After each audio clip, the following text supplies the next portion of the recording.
We hope everyone had a wonderful Memorial Day weekend. We are back with the We Don't Know Sports podcast. We're going to talk all things Saturday Night Live cast, maybe a little bit of NBA Finals preview, and then what's your favorite baseball movie? This is the We Don't Know Sports podcast. Stay tuned. All right, so write these movies down just so we have them.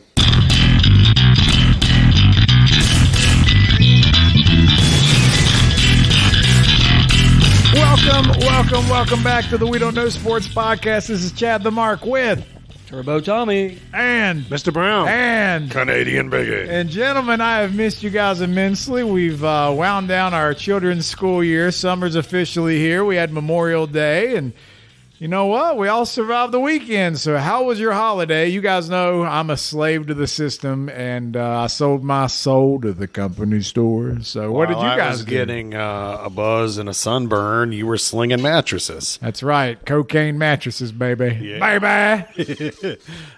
Had a great weekend. Went down to my grandpa's grave, World War II veteran, Purple Heart recipient, Silver Star. Put a flag on there, cleaned it up. Lots of people down there on Memorial Day honoring the fallen. It was a very nice day. Beautiful weather. Couldn't ask for a better day. What about you, Mr. Brown? I kind of relaxed. I had work going on over the weekend, but I was dealing with it remotely. And other than that, we got a lot of work done around the house and cooked up some mad barbecues in the smoker for about 10 hours on Sunday for Monday. So Nice. it was nice. What was on the smoker? Just 3 roasts. Okay. And we had barbecues. We had mac and cheese, pasta salad, you name it. It was very tasty. How'd that turn out? Corn on the cob. It was all good. Tommy, were you invited? No, I didn't get that invite. You know why you weren't invited, Tommy? Why's 'Cause that? You've been out on your boat and you haven't invited him yet. Oh, I An know. eye for an eye With here. that, I did spend the weekend on the boat. We spent a few hours on the boat, adult beverages and some dogs on the grill, and we did spend some time on the boat. We're still waiting to do a live video on your boat, Tommy. That's all I'm saying. It's going to happen. We're going to do it on the boat. I keep hearing gonna, but, you know, what have you... It will happen. Will happen. Tell you. We'll be talking about it in October. I swear, we're still going to do it. Tommy will be in a nursing home and we'll be talking about it. Maybe Tommy will leave us his boat. Oh, well, you don't want that thing. You don't want it. We just long want to as it have floats. fun. Anyway, you know, we kind of have a couple things I just want to hit on real quick. And we got some fun things we're going to talk about. We're going to jump into a wonderful thing that Mr. Brown's baseball group was discussing. We got some baseball movie activity. And then, Tommy, you put up a post about Saturday Night Live SNL cast members, and that thing kind of caught fire. So, you know, you're going to help us span the generation conversation on that here in a second. But, you know, I got to go with my wrestling talk real quick first. I did stay up and watch AEW's pay-per-view Double or Nothing. It's like 5 hours long, though, man. This stuff is just... That's like their WrestleMania. I think it is their biggest show, and by the time I turned it on and watched it, I'd already missed like 5 matches, and I was just like, well, it's probably almost over. That was like 10 o'clock. No, it went for another 2.5 hours. Yeah. So what was the highlight of the show? I was watching Heat Celtics Game 7. I didn't catch any of it. So, I mean, I watched most of that Game 7 first, but then as we switched back and forth, it was honestly, they had a match where it was like 8 guys fighting throughout the stadium, a bunch of tables and ladders and barbed wire and blood. And, you know, when everybody wears white T-shirts to the match, you know why they're doing that, because they're about to bleed. And there was a can of gas involved, and, you know, it made everybody very, very nervous. Where was this held at? Remember last year they had it. It was down in Jacksonville. They had Urban Meyer. Oh, this one was in Viva Las Vegas.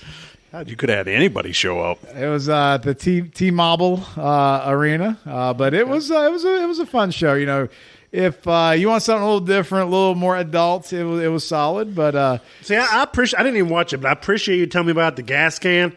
I mean, we need to get back to that type of wrestling because I mean, where's the Cobra in the ring? We need that type of shit. Bring it back. I mean, Randy Savage, man, that might have helped him have a heart attack at an early age because how scared he was of that damn Cobra Jake the Snake brought out. But I will say CM Punk is your AEW heavyweight champion now. Nice. You kind of knew that might be where he was headed when he decided to come back, because there's one thing that he is good at. It's at selling himself and, you know, fake tough man. So are you guys excited, though, for the NBA Finals at all? I mean, this is a unique matchup.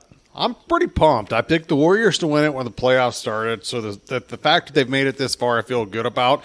And I feel like the Celtics are the best matchup for them. They play great defense. Me and Mr. Brown had this conversation the other night where typically with Steph and Clay and Wiggins, you have such matchup issues, but the Celtics' perimeter defense, they really fit the bill for what they're going to need to do. Yeah, I mean, we talked about it. You're looking like you got Defensive Player of the Year Marcus Smart's going to D up on Curry. You're going to put Tatum on Clay.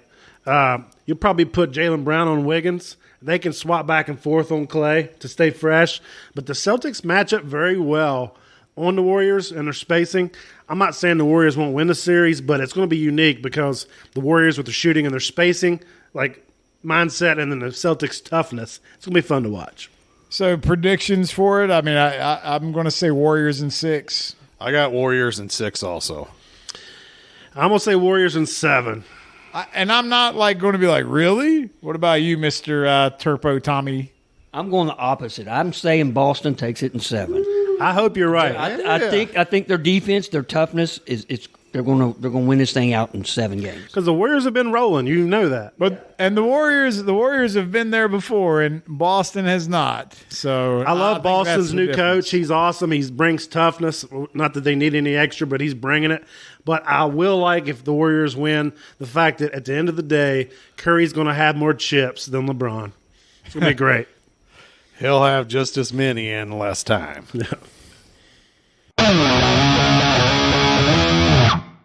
All right, so one of the things that we have been able to highlight is this ever-growing, ever-popular America's pastime for the love of baseball. Mr. Brown, you just want to give a quick pub for that? Like, what exactly is that for our listeners that may not know about this Facebook group? I mean, we all started our own groups. You know, we wanted to cover hockey, basketball, baseball, and football to tie to our page in more detail for things that might be not be page-worthy. And we dive into the sports in more of a niche, more right? detail. Yeah. But where we've interviewed some baseball players, because we've had better luck with baseball players interviewing and that type of thing, it's grown really quickly, and we're up to 290 players are in the group now, and the group's approaching 31,000. So I've listed them all as group experts. They interact with the fans. They're willing to do interviews. They want to do live videos. I'm partnering up with some of them to do different things that's going to be coming out here soon. The CEO of Dugout Mugs joined the group yesterday, and he's offered to give 30% off for anybody in the group, just for that group, which is kind of crazy because he's like, you know what, I get 20% commission on everything that's sold in the group just to me, which is kind of crazy. So the big thing too is these guys have been participating in autograph giveaways, things like that. So almost every week you're giving something away to people that are taking the time to tune in. Yeah, we typically give away 3 photos, either 5x7s or 8x10s, signed by group members. And then we give away a couple of baseball cards for anyone who can answer a question live on the live video feed. And then that way it encourages people to watch the live video, which has actually got it up, higher numbers. It's almost doubled the viewers every week. Yeah, and so the big thing about the group, it's all about the interaction. We want the fans to interact, and there's different things that pop up from time to time. But there was a question that this is kind of an age-old debate. A lot of people have their own take on it, and we love sports movies. Like there's some phenomenal sports movies, but baseball kind of has they have the stranglehold on the sport movie market, right? Like. I love some good football movies, and I love some good basketball movies, but they're just not baseball movies. Baseball appeals to the everyman. Because when you look at baseball, you got Pablo Sandoval played third base. He's so fat when he'd spit his chew out and land on his stomach. So when you watch a baseball movie, Roy Hobbs hitting a ball, knocking the lights, you feel it more personally than you do a football or basketball movie. I mean, anybody can be a part of it. You got Altuve and Aaron Judge. Both can be MVPs, and one of them's a midget and one of them's freaking ogre. So there you go. Well, that's the actual game. But when we go to Hollywood, though, Hollywood has managed not to screw up baseball royally, and they've actually done a good job with making it entertaining. So the question was, what did you put out there for everyone to kind of chime in on? Well, what got it started was one guy had this hot take. He got into the group trying to get, I think, likes or just any kind of publicity. Just a reaction. Publicity. There's no such thing as bad publicity. Yeah, he basically just commented and said, "The Natural is the worst baseball movie ever made." Tell me, or change my mind. right? So then it got like 400 comments, people just shitting all over the guy. And me personally, it's not my favorite, but it's not the worst. It's in the middle for me, Right. but it's not the worst. It didn't deserve the undue criticism Right. for somebody just to come out on the soapbox and just piss on it. Now, if you'd have said like Trouble with the Curve or Angels in the Outfield, then yeah, no one would probably say anything, but not Wait, not is the natural. Trouble with a Curve, is that the Clint Eastwood one? Yeah. With Hillary, is that Hillary Swank? No, Yes. is it? Yeah, it might be. Okay. Yeah. Brave Scout, I think. Yeah, that's it. All right, so anyway, we had to write the injustice of travesty here. Let's just shit all over certain movies. No, let's get it right, and let's let the masses kind of chime in. And before we even get to it, so I just want to, because I don't think Biggie was paying attention when we were talking beforehand. So what are the top, 3, 4, 5 movies that you really like when it comes to baseball movies, Biggie? Field of Dreams, The Sandlot. I always loved, oh my goodness gracious, Tom Hanks, A League of Their Own. A League of Their Own, and oh goodness, Biggie's completely just have Minor League diarrhea on the Baseball. brain. I think he's got a heat What stroke. just happened? Susan Sarandon. I thought that was a I pretty got easy so much question. sun today. I had him in my Holy mind crap. until I started All talking. right, All right, here's my top five. Please, The Mr. Brown. The Save Durham us all. Bulls. Yeah. The Durham Bulls. Man, Durham Bulls. people, All right, if so you're in my the sun, hydrate. Save us. my top five in order. I love Major League because it was like growing up playing baseball. I love the one-liners. I felt like what's his name, the manager. Lou Brown. Yeah, he reminded me of my grandpa, and I just loved that figure. I don't know. I got to see about a set of white walls. Yeah, and the characters in that movie were amazing. Everyone still quotes the one-liners to this day, which you had the pleasure of doing, about a month ago? I'll add another game Yes. because people were arguing about Major League, which Right, they clearly right, didn't right. know their, ass from a hole in the Right. ground. So I'm going to go Major League. I'm going to go... Hang on. Major League, I'm with you. All right. That's number I'm going to one. go Sandlot 2 for me. What is it? Sandlot. Okay. I'm going to go 3. I will go with A League of Their Own. See, that's high. But, it's 4, Bull Durham. like Bull Durham. And I'm also... This one's tough for me. It's not like the I'm going to go 42 for me. All right, hey, that's why we can make lists. You can have them as wrong as you want them to be. How's Field of Dreams not in there? It's close. I don't think it's as good as everybody makes it out to be. I mean, when you make a movie and Shoeless Joe don't even bat from the right side, I have a hard time watching it. Well, I was not 100% accurate when I talked about Hollywood not screwing baseball. Well, I mean, up. he's batting right-handed and he's clearly left-handed, and that just rubs me. How do you not have him bat the right way? And you wonder why I criticize Kevin Costner sometimes. And Ray just passed away. God rest his soul. Yeah. Great in the movie, but you need to learn to bat left-handed, Ray. But so I still love Field of Dreams. It's up there. Sandlot's up there. I put Moneyball higher, and I don't know if it's recency bias of it or because it kind of bridges today's game and it makes me appreciate some of the things that go into it. So I have Moneyball a lot higher. So I love the movie. I was going to chime in on that because I agree with what Jeff Bagwell just came out and said, that Moneyball's a farce because no one they won all these games in a row. Right. They targeted Dave Justice, Scott Hatteberg, and who was the other player? It was very good editing because we don't have to talk about like Little Giambi. But the thing is that who's their pitching staff. you're going to have the big three. You got Mulder, Zito, and Hudson. And yes, they lost Damon and they lost Giambi, but let's say they would have kept them. With that rotation, they were probably World Series favorites. So don't sit there and act like this team's complete trash. Didn't they still have Jermaine Dye? And Or Miguel he was Tejada, shortstop. Tejada's Yep. MVP. So, basically. don't sit here and act like it's just crunching these numbers. When you got a rotation that's going to shut you down 3 out of 5 days, you're going to be all right. Yeah, so, and, we romanticize certain things in the movies, but I think the point of Moneyball was it showed that there was a different way to look at the game. And, of course, we've gone full-blown overboard Oh, it now. changed the game. It changed the game. So, I mean, I think for that, it has a special place for me. I don't know. We're good, bad, or indifferent. Anytime it's on, I watch it. So I can't say I love the movie. I do. And I think Brad Pitt did an amazing job in that movie. So did Jonah Hill. What you're saying right there, it's just like with Field of Dreams. He's not batting from the right side. When you have Moneyball, because it's a movie, they leave out facts about that specific team. Though there's a reason they won 20 games other than the fact they Scott Hatteberg learned how to play first base. Yeah, it's extremely hard. I'm sure there's some historical inaccuracies in a league of their own, so I'm just too lazy to look them up. Well, most of the players didn't even exist. It was false. I mean, it was based a little bit on the women's league, not like completely. I just can't get that excited about any movie with Rosie O'Donnell and Madonna in it. Tom Hanks is just that good.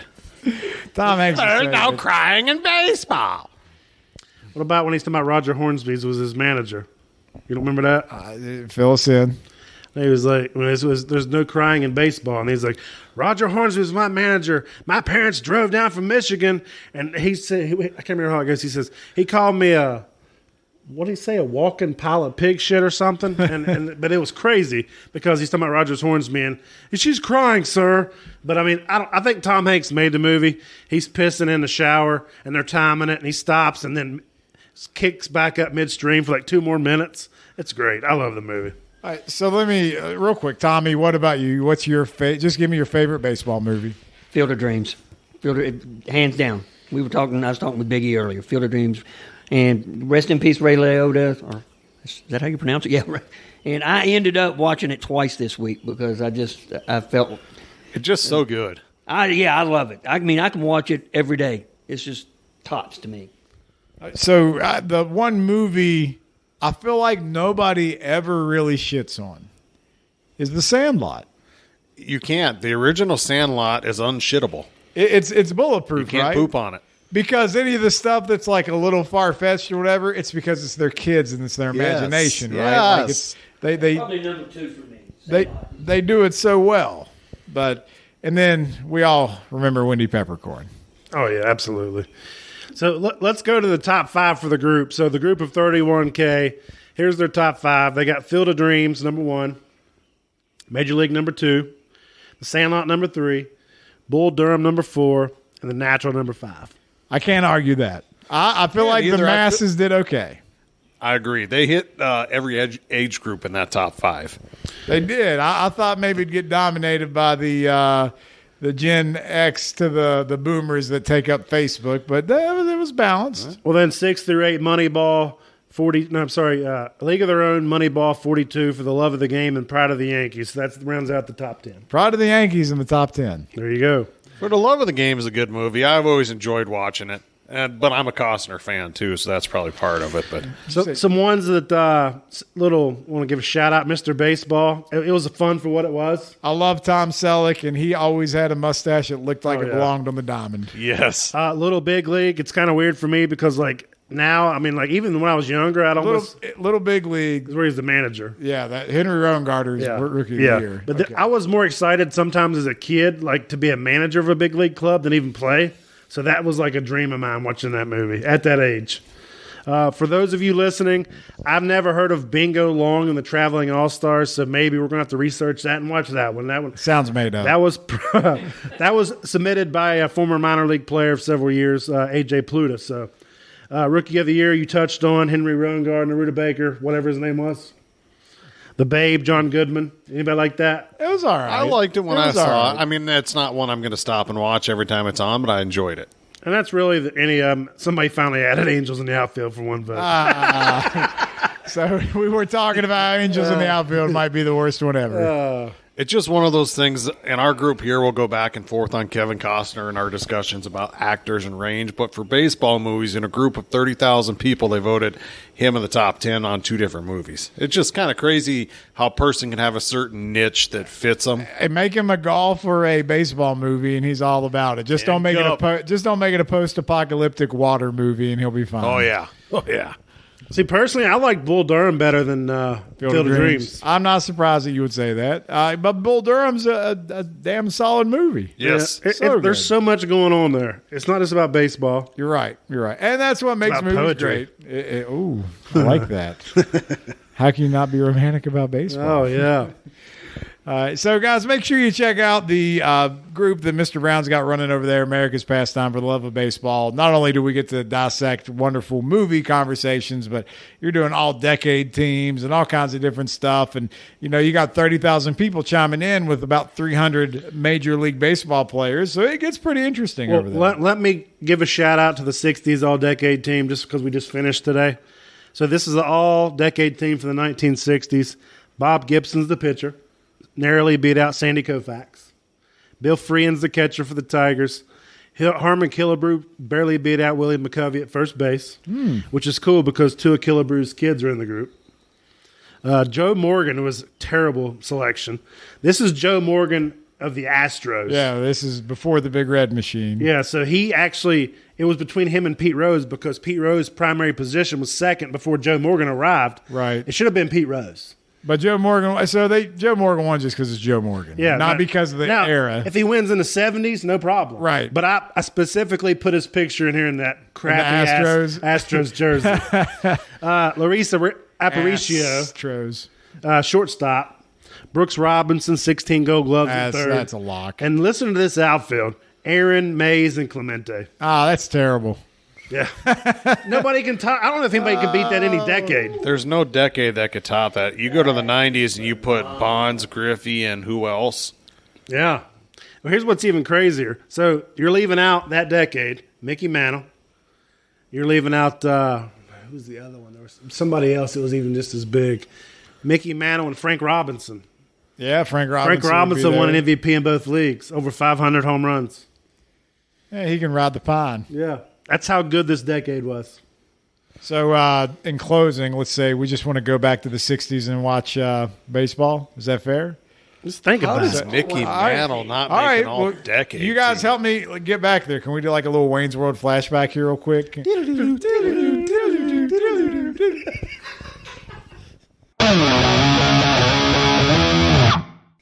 All right, one of the things that caught fire on social media for us was, Tommy, you put out a post of some Saturday night. I can't ever say Saturday Night Live. SNL.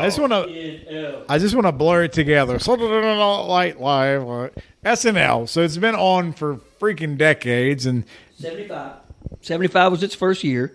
It just set the markets on fire. It was something different. Saturday nights, people coming home at midnight, back then in the 70s anyway. And that original cast, to me, hands down, is the best cast. You had Belushi, Aykroyd, Gilda Radner, Chevy Chase. I mean, it just, and now they're icons of comedy. Everybody looks up to them. So, changed my mind. I think that is the best cast. Just a quick question. Was Paul Schaefer in that original cast too? Paul, no. He was on Saturday Night Live at some point, and because he has the distinction of dropping the first F-bomb on live TV. I don't know if he was on the original cast. And Paul Schaefer's the one that ended up with David Letterman, right? Yes. I don't think he was on the original cast. All right, so Biggie, what's your go-to cast here? Well, I said Bill Murray's part of the original cast, right? Yeah, he was on there. My go-to cast, I love the 90s. There's a lot of overlap there, but Farley, Spade, Sandler, Norm Macdonald was born to do the Weekend Update. Dana Carvey, Mark Myers. You know, a lot of people hated on Norm doing the Weekend Update, and Lauren Michaels hated him doing it. Well, because he would go areas they didn't want him to go. Well, not everybody understands his delivery either. Yeah, True. his delivery's so just deliberate. And he's so monotone on purpose, which makes it funny. Very dry, yes. He's so dry that it's funny for the fact that he is so dry and monotone. Yep. That's part of him. I think it was because he was trying to cover like these crazy news stories, and he wasn't even like, and the elephant escaped the zoo today, and he don't even like raise his voice. I think it's amazing. I personally love Norm. That's just me. And they replaced him with Colin Quinn, I believe. Yeah, and that he was tried too hard. Yeah. I mean, didn't work. Tina Fey was better than Colin. The only thing great about Colin Quinn is when Will Ferrell would pop up and he'd call him Norm still. Yeah. Because he was Harry Carey. Hey, Norm!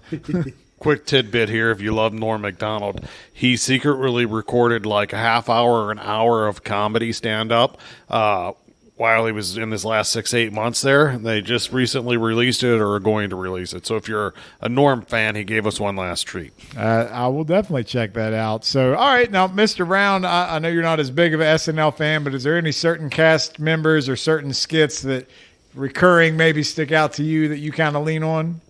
For me, I do like, obviously, the Sandler, Farley, Spade, and all those guys, but also growing up, remember watching it with my mom when I was younger. Mike Myers and Dana Carvey. We already had one Wayne's World reference tonight, so let's go back. I love the church lady. Well, isn't that special? You watched it with your mom? Yeah. Dude, we had to kind of hide out to watch Saturday Night Live when we were growing up. My mom, we grew up in a more progressive My mom was time. one of those progressive moms like 30 years ago. You know? Well, I get that. My mom would buy us beer and all, but we weren't allowed to watch Saturday Night Live. We had to kind of hide off to. It's because Paul Schaefer was dropping F-bombs back in the true. day. Paul Schaefer, 79 and 80s when he was there. Okay. So my favorite skit from that time with Chris Farley, who was the guy I loved, was the Matt Foley. van down by the river. Well, Lottie freaking daw! And every role he played, he had to go through a table. He was Mr. He was a Intense. member of Bill's Mafia before What's they that? invented We it. got a little Bill Shakespeare over here. We're going to have a hard time being a screenwriter when you live in a van down by the river. I mean, that was great. Hey, but like, so back to the Mike Myers and Dana Carvey. So I personally love Wayne's World, the movies. So what would be your all's favorite movie spinoff from Saturday Night Live? So there's no other answer than Wayne's World. Like everything else was Yeah. hot garbage. Like Conehead is the only other one that's even halfway watchable. I hated Conehead. Right. It wasn't even good. The Conehead skit, the movie came out much later than the skits were actually on. Yes, much later, several years. Now, y'all won't know this. Belushi played a serious role. This was a very good movie. I think it happened about a year before he passed away. And I think it was called The Great Divide, maybe. That was actually a very good movie, and he didn't do comedy. Was Aykroyd in that as well? And did he not play? He was like more of the they like role reversal or something. I think he might have been in that.